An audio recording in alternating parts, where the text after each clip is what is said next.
I think by now, if you guys have been watching me long enough, you guys know that I am nothing if not honest. I might be an asshole, I might be super biased, I might be problematic, unpopular, toxic, whatever you want to call me, but I will be honest with you.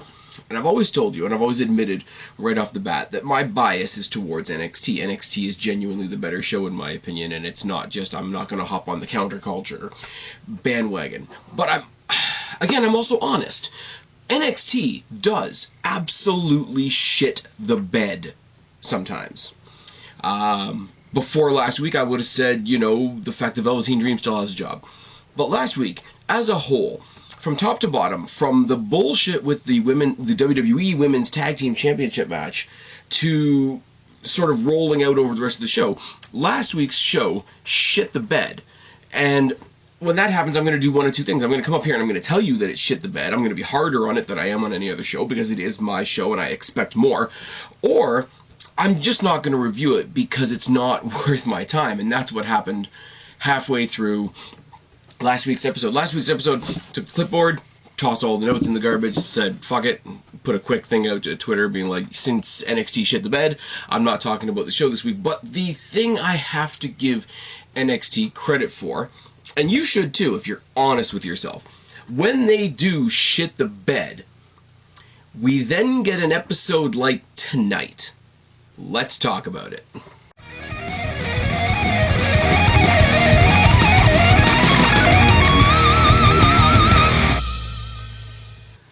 What's going on, everybody? It's your buddy, it's your pal, Spaz Phoenix, the YWC Reality Check, here with your March 10th NXT review. How are we doing?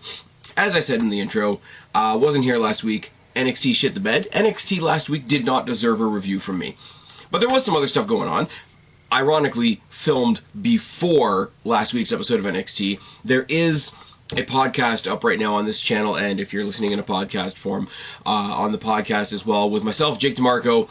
And basically, it's something I've worked on for quite a while. It's my pitch on how I would sort of shake up and reshuffle NXT and make it a bit better, make it a bit more digestible as a product. And I basically grabbed Jake and I said, come on the podcast, I've got an idea, and I'm going to tell you my idea, and that's going to be the podcast. It was a lot of fun. Also, WandaVision is over. If you want to catch mine and Kristen's last couple of thoughts, about WandaVision, episodes 8 and 9. Long story short, I loved WandaVision from beginning to end. I don't understand a lot of the scrutiny that it's gotten as a show. I'm really looking forward to Falcon and the Winter Soldier. I'm really looking forward to talking potentially about the Snyder Cut and a couple of other things we've got coming up. But quick shout out to Kristen, quick shout out to Jake. Check out Flix Fix for the last 2 episodes of WandaVision. Check out the podcast from last week about... what did I name the podcast now? It's not even in front of me. I think I named it How to Save NXT by Cutting It in Half. But that's a thing. And shout out to both of them at Countdown Ended for Jake, at Blackheart Feline for Kristen. Go show them some love. Tell them I sent ya.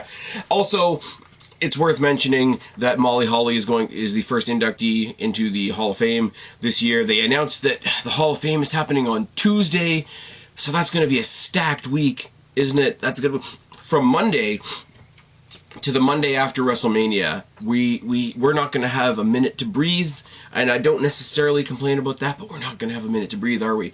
Now, let's get into this week's show. Oh yeah, I gotta do the whole, self-promotion thing, don't I? If you're watching me on Facebook right now, you see the pretty sexy face and the gimmick hat, you want to find me on an audio platform, go to your favorite audio platform and search Spaz Phoenix Podcast. If you're there and you're listening to me and you don't see the pretty sexy face and you don't see the gimmick hat, you want to find me on YouTube, search Spaz Phoenix. Go to Spaz Phoenix or Spaz Phoenix 1 on Twitter, Spaz Phoenix on Instagram, and the Spaz Phoenix Podcast Facebook group on Facebook, obviously. If you are watching this on YouTube, please go ahead and throw me a comment down in the comment section below, because YouTube is still coming at me basically saying that I don't have any interaction with you guys, but somebody's watching me, so that's most definitely a thing. And let me know what's on your mind, what you guys like, and we're trying to do a couple of different things. I do have a series, and it's not going to have a co-host, it's just me, and it's something that's going to happen every once in a while.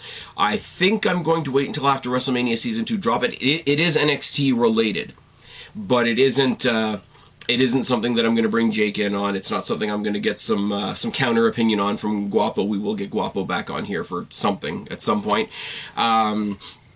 But there is something that is just me. It's just a solo project. It's another series on this channel, as if I don't have enough series already.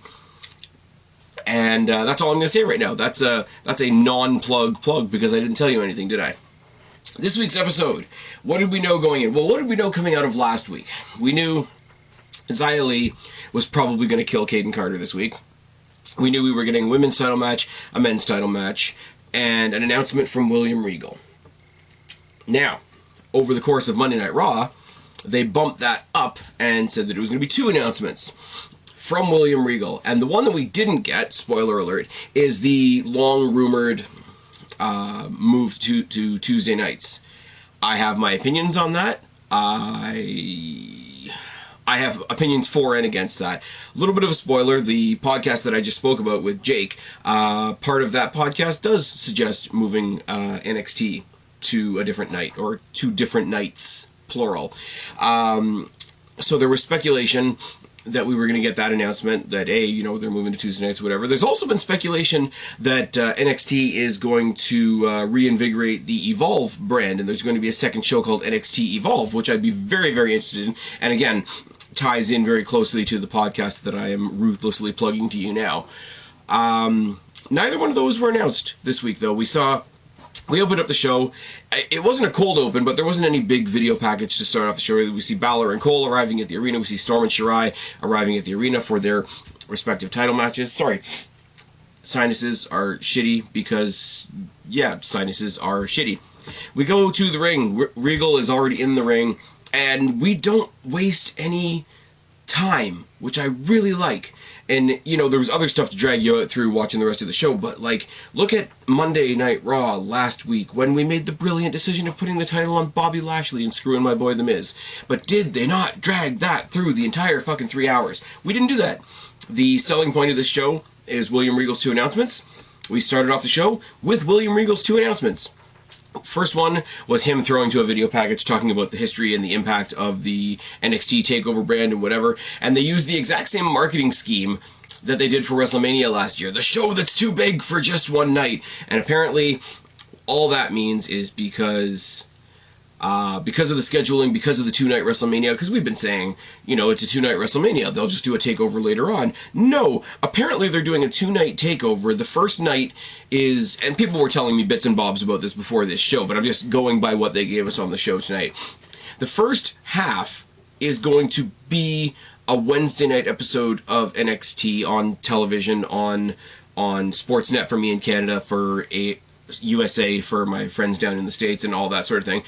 And the second part of it is going to be on Thursday on what they're saying Peacock, because they're advertising it obviously to the American audience. But the second half of it is going to be on the WWE Network. Now, that's cool when you get to the next announcement that we're going to get to.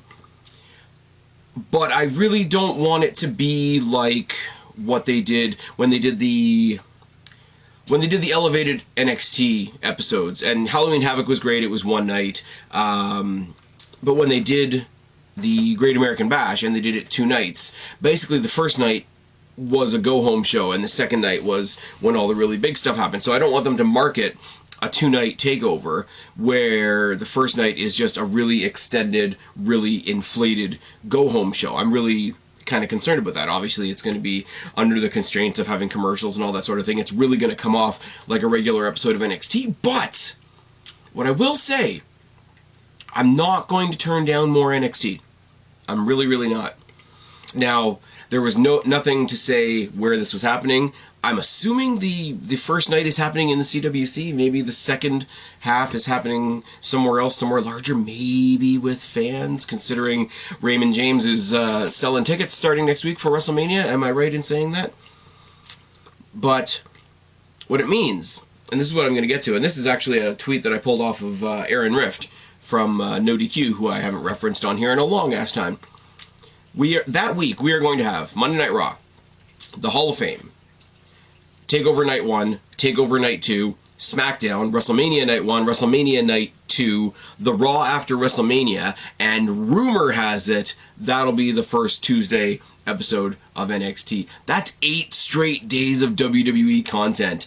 I'm waiting I'm waiting with the most bated breath ever for the Impact fans and the AEW. This is all a scam. This is all a sham. They're just trying to fuck with us. I'm waiting for it. It's going to be good. Now, the second announcement, we take the focus off William Regal, we look up the rampway, we see the entire women's division of NXT, and it is a stacked women's division. Now, that being said, there's a lot of women on that rampway that have not had their NXT debut yet. Was there not? I keep noticing, because it is most noticeable, they do have a luchadora on the roster. I can't think of her name at the moment. It'll come to me as soon as I stop recording. That's the thing that happens. But every time I see her, I remember, yes, they have a luchadora on the roster, and also that luchadora has not debuted on television, so it is what it is.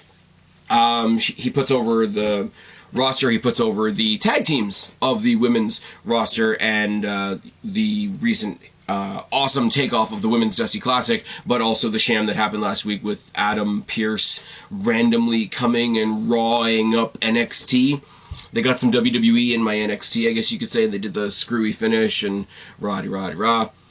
And basically, and I love the way William Regal put this. He said, I'm tired of waiting for other people to make a decision for me. I've made a decision for myself. The NXT team got together and made a decision on their own, and we have these now. And he lifts up he doesn't lift up the thing. He calls up Dakota Kai and Raquel Gonzalez, who are obviously the winners of the Women's Dusty Classic, and says, from now on, you're going to be known as something else. You're going to be known as the NXT Women's Tag Team Champions. And he uncovers these belts, and and this is the thing that I kind of like about NXT. Look at the men's title, look at the women's title. Other than a little bit of silver plating on the women's title, they're identical, which puts them on an even, at least on a visual level, it puts them on an even playing field. These belts, other than the fact that they have the word women's on them, and they're on a white strap instead of a black strap, and they are a slightly smaller plate, these are pretty much identical to the men's titles. And that's a good thing, isn't it? We're going to talk a lot about titles tonight, I can promise you that. But this is a really, really good thing. Gonzalez and Kai, they come up and, they have their moment out of character to enjoy the fact that they're champions and all that sort of thing. Now, I want to say, before we go any farther, because I know the AEW stands out there that want to pick things apart are going to say, oh, well, how good is the title if you just hand it to somebody? Well, he didn't just hand it to somebody. They just had a championship, or had a tournament of all the tag teams that they could scrounge together in NXT, and this team proved to be the best team in the division right now. So, do you have another tournament that completely negates the first tournament, which is especially disrespectful because it is named after Dusty Rhodes, whatever? No. They've just proven that they're the best team on the roster, so they are the champions. The ones that came in before are not on this roster, so they're not better, and etc. And there was a screw job and whatever, and they're gonna face Sasha and Belair again for reasons, and Nia Jax is going to scream about her hole and all that sort of thing, and that's going to be fine because we can do that over there. We can do that in main roster land. It's fine. This is where the actual cool wrestling happens.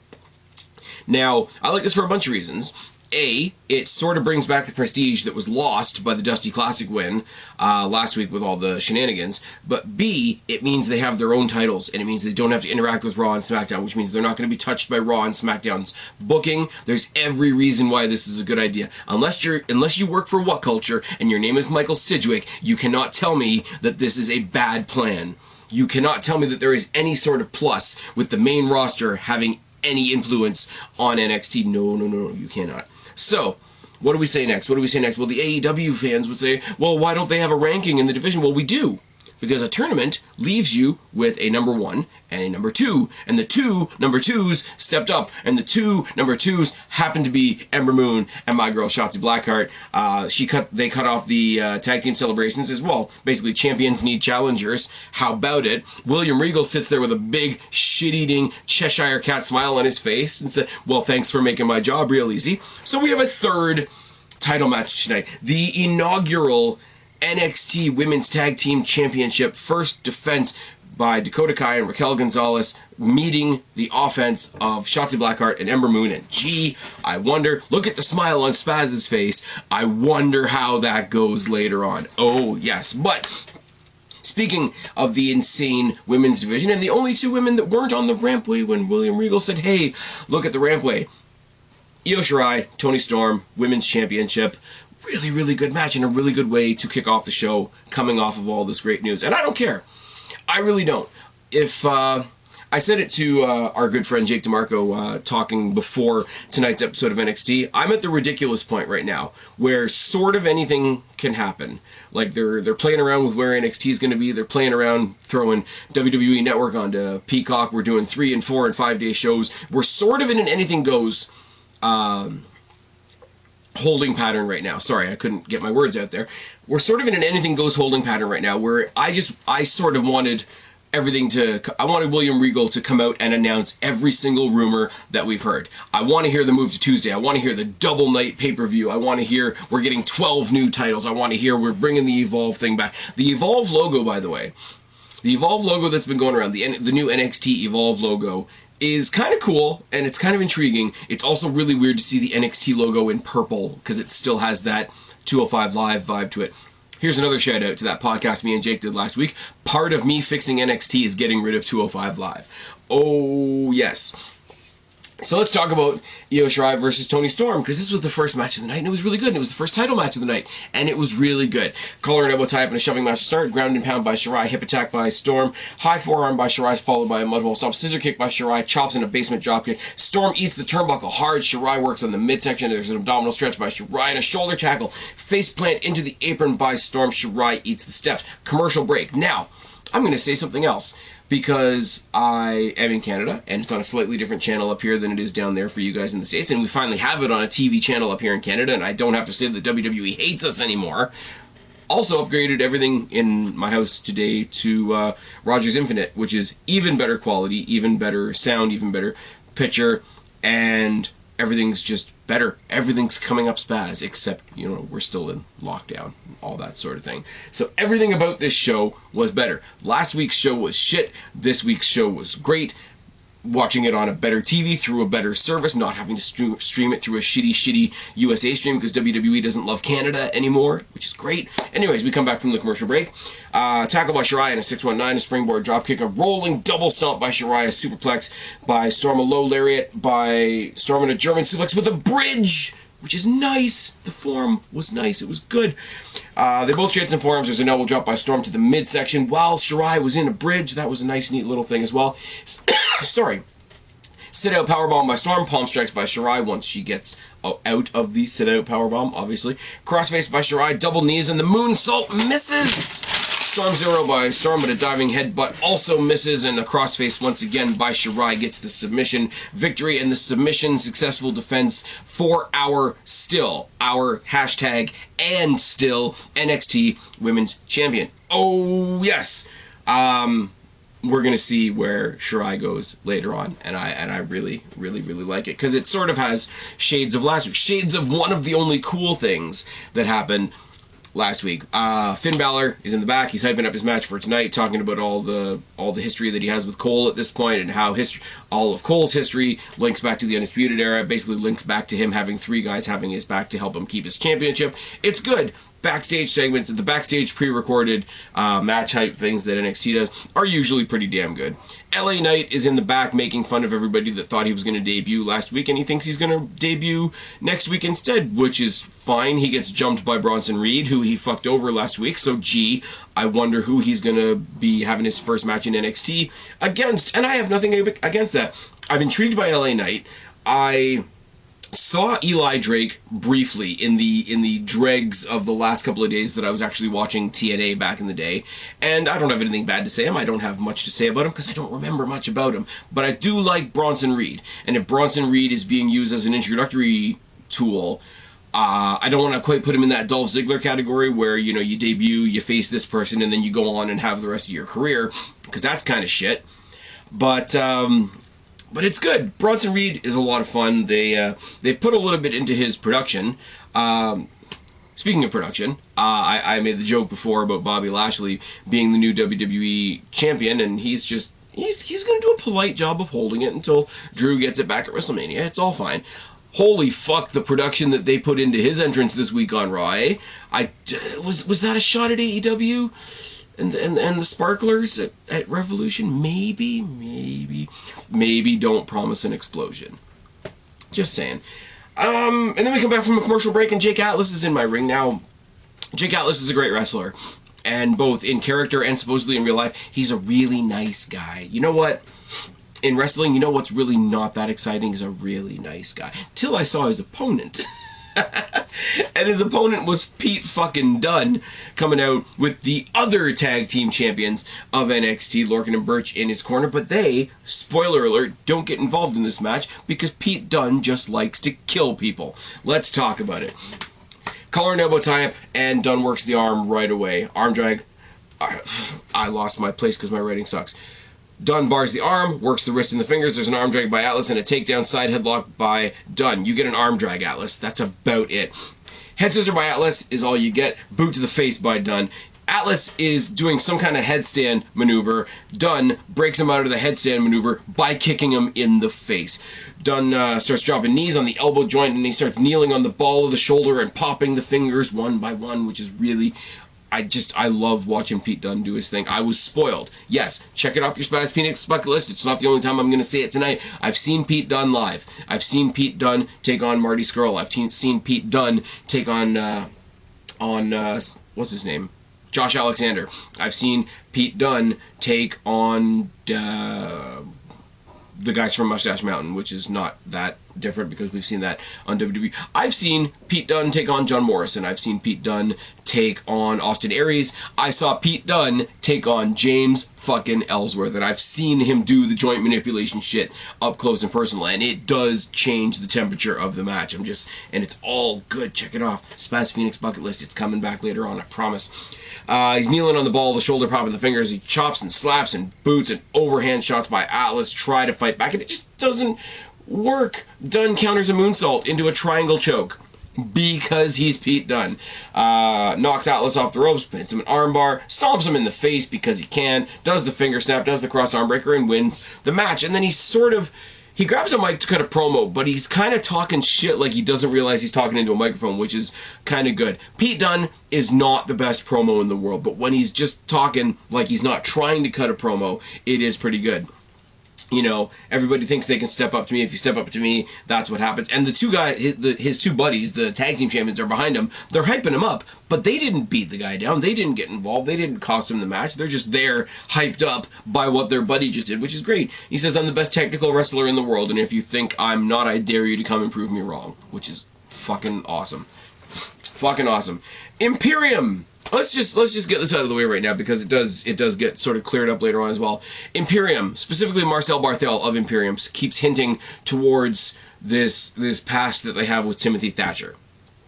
Now, apparently they were part of a group called Ring Kampf, which sounds problematic at the very least.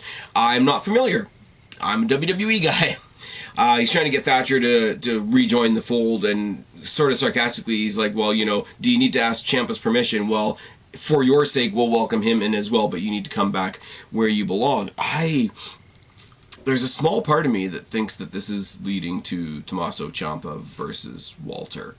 But later on down the line, Ciampa is like, well, I don't think they're my friends. Do you think they're your friends? And there's no real answer because you can see that Thatcher's like struggling with it. Bottom line, they announce way later in the night that Imperium is going to take on Timothy Thatcher and Tommaso Ciampa next week.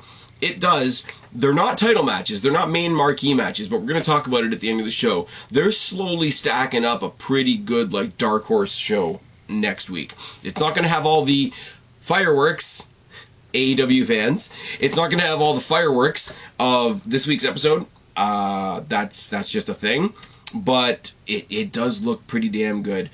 Swerve versus Leon Ruff is going to happen again next week as well. And that's a thing that's going to happen. Ruff is good in his role. I really like Swerve now that he's turned heel. They're going to have a good match. That is a thing that is going to happen.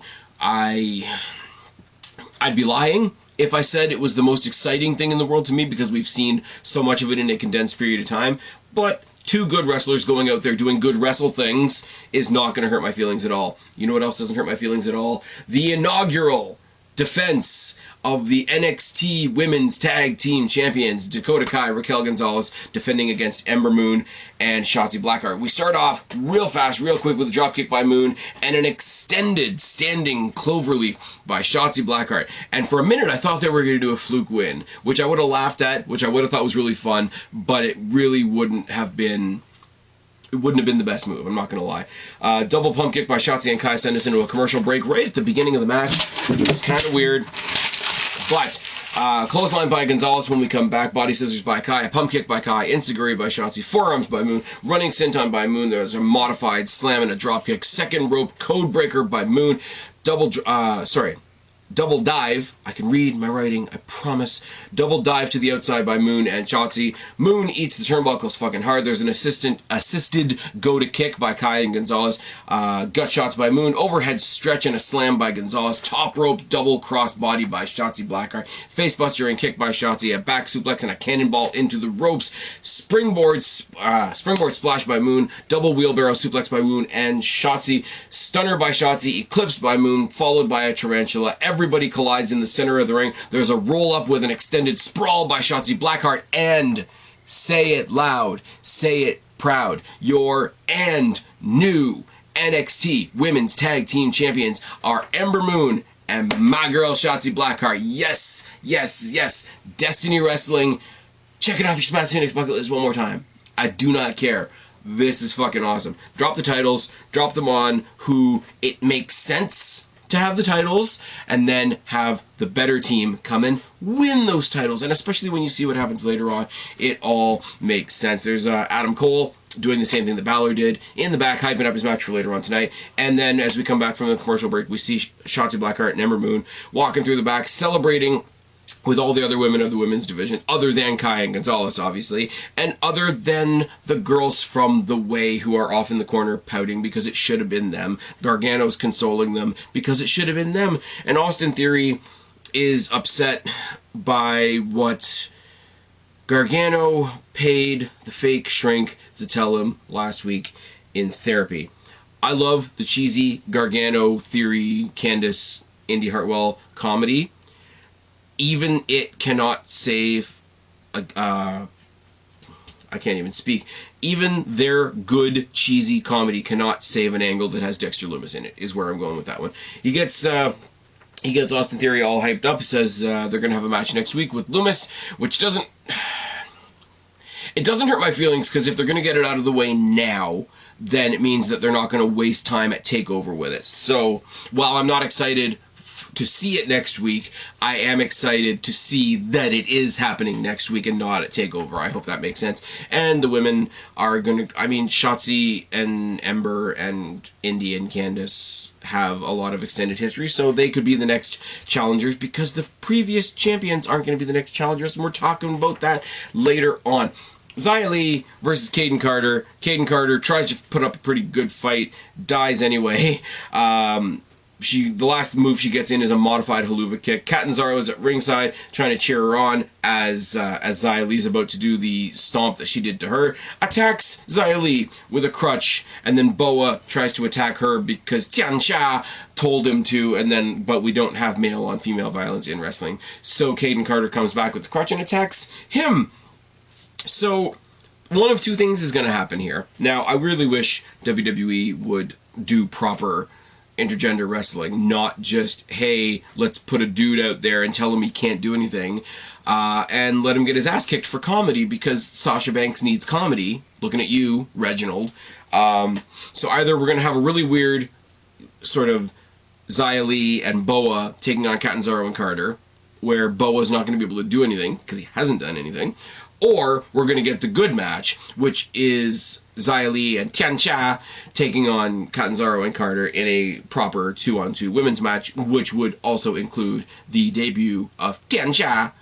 I don't know, it's good. The mystique that goes with the Tiancha gimmick is still there. It's still good. It's still Mortal Kombat as fuck. Xia Li still comes out of these matches looking killer. Caden Carter and Casey Catanzaro come out looking sympathetic but not weak, which is great. Everybody wins. And if one of these teams is eventually going to go and become a contender for, hey, some tag team championships, it's all good. Then we get a video package that solidifies something else that Jake and I and me, myself, and I think even me and Guapo at one point have talked about for quite a while. There's a problem that NXT has to address. They have 2 Cruiserweight champions. There needs to be a unified, undisputed NXT Cruiserweight champion. So we get a video package from Jordan Devlin from Ireland, who talks about TakeOver, and TakeOver is like watching the weather change, and talks about how the weather in Ireland is shitty, apparently. Needs a change of scenery, and NXT needs the real Cruiserweight champion back. So my travel ban's been lifted here, guys. I'm going to be there next week, and I'm going to be coming after Santos Escobar next week, which is really, really good. I really like it. It's really good. We're going to get Devlin versus Escobar, which is 2 jackass heels seeing who can out-jackass heel each other. That's not going to hurt my feelings in the slightest. We see a video package on Zoe Stark, which is good, which is fine. Zoe Stark, Cora Jade, and Gigi Dolan were the 3 women that all had to debut on 205 Live during the tournament, and I didn't agree with that at the time. As I say, I admit when NXT makes mistakes. I hope that she gets a semi-decent push or a mid-card feud with somebody. I hope the other 2, who debuted as a team and are still sort of presented as a team, become sort of first challengers to Shotzi and Ember, because Cora Jade and Gigi Dolan versus those 2 was the first round of the Dusty Classic. I think there's some synergy there. I don't want to go out on a limb and say, oh my god, look at the long-term storytelling, but there is a thread you can pull there that won't be totally out of whack. So we go to the back and we see Santos Escobar, and he doesn't like that Jordan Devlin's coming. He doesn't like that there's another Cruiserweight Championship coming in his Cruiserweight Championship-ness, which is fine. He argues with Regal and sends his other 2 guys out because they've got a match, and he says, oh, defend your Phantasma. Okay, alright, cool. They're facing Gibson and Drake, the Grizzled Young Veterans, who come and cut out their specifically great, what's his name? I can't think because my brain is mush.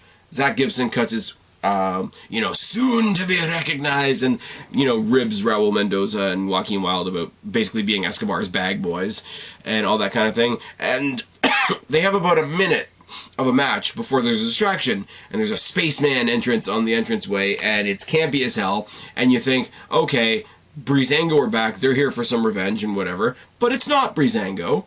It's MSK, which is awesome because Wesley still has his fucked up hand. So what do? They beat up the Grizzled Young Veterans with the space helmet, and then they take Zach Gibson's hand, they put it on the steel step, and they smash it with the helmet. So not only are you taking these super serious guys and you're beating them down with parts of a really, really gimmicky, cheesy, fun thing, which will probably hate them, but it's the whole you took my hand, I'll take your hand. But while all that is going on, we do in fact get Breezango, because Breezango come in and kick the shit out of Legado del Fantasma. Now, I'm going to say this is your prime example for when people say there's no NXT tag team division. Now, I will say, they don't use them properly, but they are there. I pitched a while ago, as good as the Killian Dane and Drake Maverick thing is, if they're going to start opening the borders, get Drake Maverick into some other role, and you team up Killian Dane with Dave Mastiff, and they can be sort of like your powerhouse team, sort of like the Triple XL of NXT. I think that'd be a really good idea. Then you got all these guys, some of them can high fly, some of them can do the creepy, cringy joint manipulation type stuff like Pete Dunne we were talking about before. But this was really good. It didn't take up too much time. It set up 2 separate stories that don't even have anything to do with championships, which is nice. And I mean, even if this segment didn't work for you, it was inoffensive and short. So there you go. Somebody in the back, I can't think of her name at the moment, tried to interview Raquel Gonzalez and Dakota Kai. It's like, oh, well, tell us what you think about what happened out there tonight. And they're like, we know what happened tonight. Like, fuck off. We were the champions. It doesn't matter if it was for an hour or 2 hours or 10 years, da-da-da-da. And then, out of nowhere, Shirai, walking tall as you want to be, walks right up to Raquel Gonzalez and is like, by the way, I've got you next. Which is great. I love it, because it's such a diversion from the heels that are complaining that they don't get shots and da-da-da-da, and that's what happens so much, especially on the main roster. Basically cutting it off at the pass. Like, she's taken on She's taking on Rhea Ripley because Rhea Ripley's kind of gone now. She's taking on a couple of other people. She just got Toni Storm off her back as well. Rhea Ripley's going to Raw. That kind of breaks my heart a little bit. So she's looking down the roster to see who her next challenger is going to be and preemptively calling them out, which is a pretty good shade of what happened last week when Balor was like, you know, you're going to be an asshole, you're going to be a chicken shit, you're not going to deal with me, you're not going to face your repercussions. I know what I have to do to bait you out. I'll throw a title match on the line, and then that's exactly how we got to where we are tonight. Io Shirai, looking straight up into the face of Raquel Gonzalez with zero fear, was fucking great. And then we confirmed the Theory Loomis match for next week. And then we had our main event. And I've rambled on long enough, and I already have no voice, so this should be really, really fun. Balor versus Cole for the NXT Championship. Knockdown by Balor, started a headlock takeover by Cole, a side headlock by Balor, and a key lock takeover by Cole back into the headlock once again. The long chain wrestling sequence follows and follows and follows until we go into the commercial break. When we come back from the commercial break, we are no longer chain wrestling. We got Cole, and he's hitting a mud hole on Balor in the corner. Basement dropkick by Balor, Cobra clutch by Balor, back elbow and a boot by Cole. Balor eats the plexiglass guardrail on the outside. Irish whip by Cole when they get back into the ring. Inverted chop block by Balor, basically spears him in the kneecap, which just looks like it wrecks. Works on the leg in the corner after the inverted chop block thing. Double stomp by Balor, enziguri by Cole, standing sling blade by Balor, punt to the midsection, and a boot by Balor to Cole. There we go. I can speak, I swear. Vertical suplex up the metal rampway by Balor is nice and sends us into commercial break once again. Both men trade some forearms when we get back to the commercial break. There's a boot by Cole and a Pele by Balor. Ushi-Goroshi by Cole and a sling blade by Balor.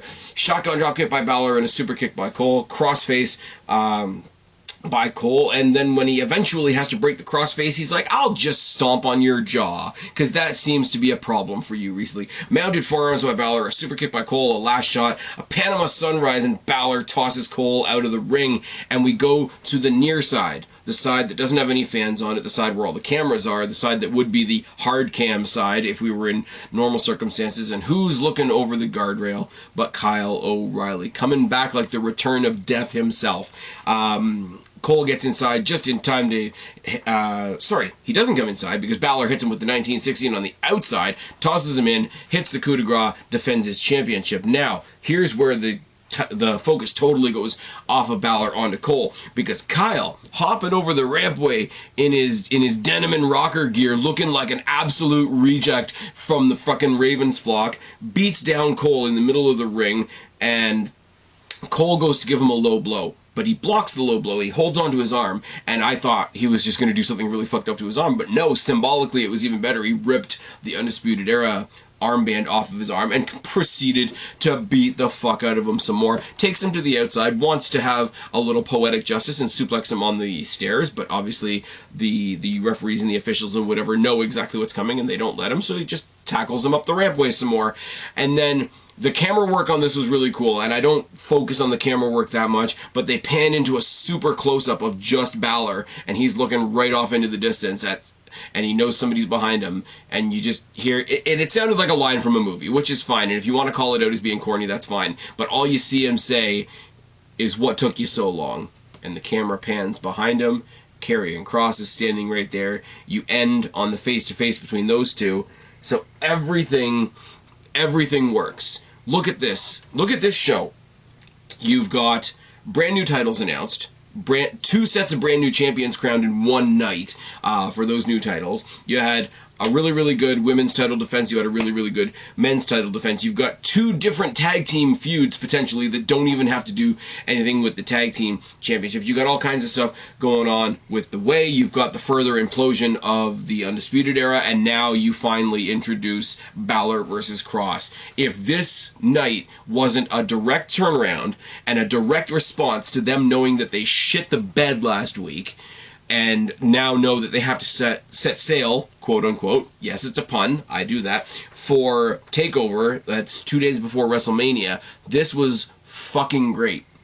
Yes, I'm incredibly biased. The fact that my favorite female wrestler in NXT right now left tonight with a brand new title that was just created tonight in her team with Ember Moon, who's also fucking awesome, by the way, And we've set up everything else going forward. We've set up the next NXT Championship match. We've probably set up the next women's title match. We've set up another feud between Kyle O'Reilly, fresh from Raven's flock, taking on Adam Cole, Bebe. Who knows where Roderick Strong fits into that mix. There's a lot. There's the whole Timothy Thatcher Imperium thing. Ciampa says when they're talking about the tag team match, he's like, oh, they're basically they're a heel faction, wherever they are, their leader's not too far behind, and that's intriguing to me.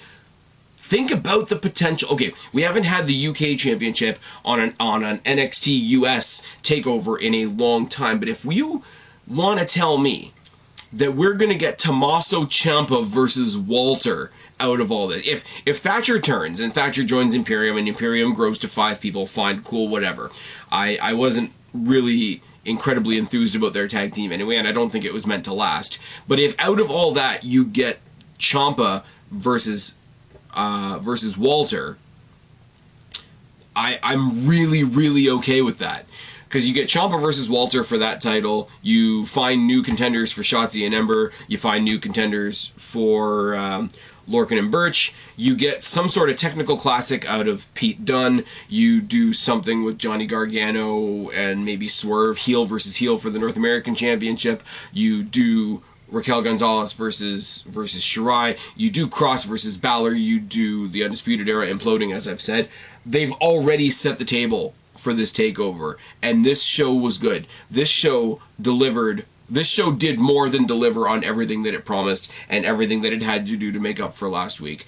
I was gutted by last week's show. I was disgusted, and I have a lot of opinions, and I'm a loudmouth, and I'm really, really sarcastic. So for me to say nothing, I don't want to be overdramatic, but I hope you guys realize that for me to say nothing takes a lot.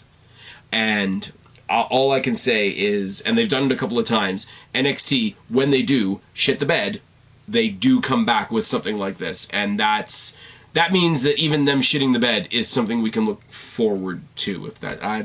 I'm literally rambling into nonsensical talk now, so I'm going to stop. I'm sure you guys are done listening. I've been Spaz, your YWC Reality Check. Subscribe up there, talk down there, start a conversation. Keep all these conversations going. Don't be a stranger. I will talk to each and every last one of you later. But for right now, I'm tagging out. Bye, guys.